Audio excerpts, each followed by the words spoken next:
choosing the right area to invest in. This one comes from Alex-WX8BE.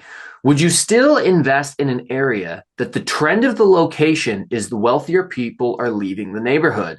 I wish you would talk more about neighborhood trends. Your response was, appreciate the feedback. I would need to know more about the area. For example, the wealthier leaving San Francisco. I wouldn't touch it with a 10-foot pole. Mhm. Yeah, I think there's a general belief that you can't invest in a city that has declining population. I think your proof, your evidence that that's not necessarily true. There are plenty of ways to make monies in markets like that, such as Gary, Indiana, where you've had great success. Um, Again, I think there are reasons not to invest in a city, and I think San Francisco's a perfect one. I think San Francisco's on a multi-decade bottoming and rejuvenation. I wouldn't want to be a part of that, right? You don't want to be early. And they have regulations, they have clearly a leadership that's not friendly. There's lots of reasons to not do San Francisco, but I think San Francisco is pretty unique when you look across the country. So I think my statement stands. I do think there is a lot of people that say, hey, if population is negative, I'm not investing there.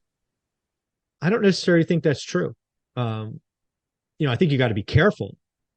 But I don't think negative population growth or even negative wealthy population growth means it's a no-go. It's might be a yellow flag, might be cause for more due diligence, but it's not a non-starter. Although San Francisco is, for me at least, a complete avoid. Mm-hmm. Yeah, and to your point about Gary, Gary went from a high of the population being nearly 200,000 to where it's at now about 70,000. Mm. I don't think I would have had the same potential opportunity or experience in Gary if I'd been investing when it started to fall from 200 to 70. But over the last several years, it's leveled out around 70. And now it seems to have bottomed out. And a lot of people via telecommuting and things like that are moving further and further away from Chicago, which is 2.6 million Exactly. people and is 45 minutes away. So, yeah, I Exactly. mean, really the most important thing, and what this commenter did, he left another follow-up comment. He was like, well, can you speak specifically to this market in Missouri? The problem is, and I know Mike would say, he can't just tell you about any random market because the goal you have is to go out and you have to be the expert in your market. Yeah, the other thing I want to point out, I do reply to every comment. I do not get into conversations.